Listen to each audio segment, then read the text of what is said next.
भगवान शिव ने नंदी को ही अपनी सवारी क्यों चुना, जबकि उनके पास पूरी सृष्टि की सबसे शक्तिशाली शक्तियां मौजूद थीं? आखिर एक साधारण बालक कैसे बन गया महादेव का सबसे करीबी? हजारों साल पहले एक महान ऋषि थे, शिलाद मुनि। उनके पास ज्ञान था, तप था, लेकिन कोई संतान नहीं थी। उन्होंने निश्चय किया, मुझे ऐसा पुत्र चाहिए जो साधारण ना हो, जो मृत्यु से परे हो। इसके लिए उन्होंने वर्षों तक कठोर तपस्या की और अंत में प्रकट हुए भगवान शिव। शिव ने कहा, तुम्हें एक पुत्र मिलेगा जो मेरा अंश होगा। अगले ही दिन यज्ञ के दौरान धरती फटी और एक दिव्य बालक प्रकट हुआ। शिलाद मुनि ने उसे उठाया और नाम रखा नंदी। नंदी बचपन से ही अलग था। जहाँ दूसरे बच्चे खेलते थे, वो ध्यान में लीन रहता था। कम उम्र में ही वेद, शास्त्र, योग सब में पारंगत। लेकिन एक दिन कुछ ऋषि आश्रम आए और उन्होंने नंदी को देखकर कहा, ये बालक अल्पायु है, इसका जीवन बहुत छोटा है। ये सुनकर शिलाद मुनि टूट गए, लेकिन नंदी नहीं डरा। उसने कहा, अगर मृत्यु निश्चित है तो मैं खुद महादेव को प्राप्त करूंगा। और वो निकल पड़ा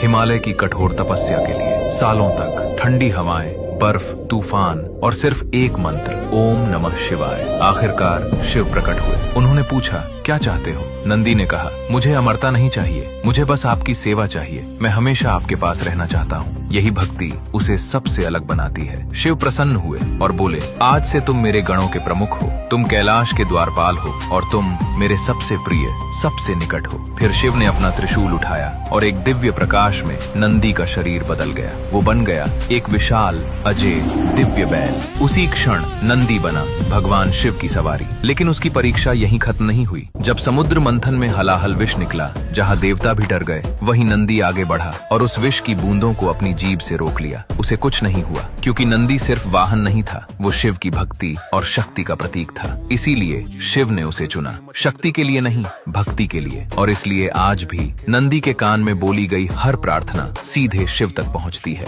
अगर आप भी सच्ची भक्ति की ताकत मानते हैं तो कमेंट में लिखो, जय नंदी।